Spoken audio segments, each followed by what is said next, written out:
Iceland is a small country with amazing nature. You can see volcanoes, ice, and the northern lights. But do you know Iceland is also famous for something else? This is the story of how Iceland became a fair place for everyone. Iceland is a small island. Not many people live there, less than 400,000.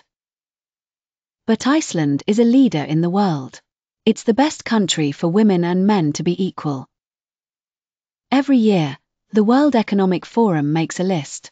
This list shows which countries are the most equal for men and women. For 10 years, Iceland has been number one. It all started on October 24, 1975. It was a special day called Women's Day Off. Almost all women in Iceland, 90%, stopped working. The women were angry. They didn't get paid as much as men. They wanted fair pay and a fair society. Usually, women did all the work at home. They cooked, cleaned, and took care of the children. But on this day, they stopped. Women didn't go to work. They didn't cook. They didn't clean. They went to the streets to protest. The streets were full of women. They were singing, talking, and showing everyone they wanted change. Because most women didn't work that day, the country stopped. Banks and factories closed. Planes couldn't fly because there were no people to work at the airport. Theatres had to close because there were no actresses to act in the plays. The women left their children with their husbands. The fathers had to take care of the kids all day.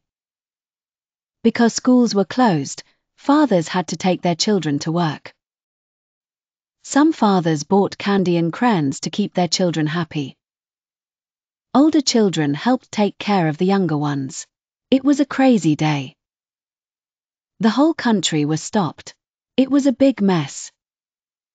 But this protest made people think. They started to understand why women wanted to be equal.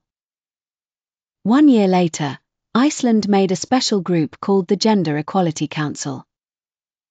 They also made a law called the Gender Equality Act. This law said it was wrong to treat men and women differently at work and at school.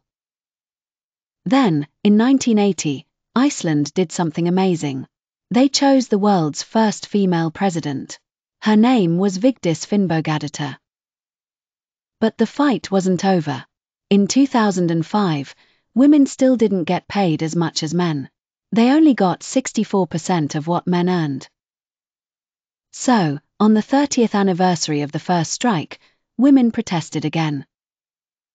They left work at 2:08 p.m. because that's when they started working for free compared to men. In 2016, women left work even earlier, at 2:38 p.m. This was to show that women still earned less than men. Finally, Iceland made a strong law. In 2018, they said that men and women must be paid the same. Companies had to prove they paid men and women equally. If they didn't, they had to pay a fine. Today, Iceland is one of the best countries in the world for equality. They are still working to make things even better. Iceland is a great example for the rest of the world.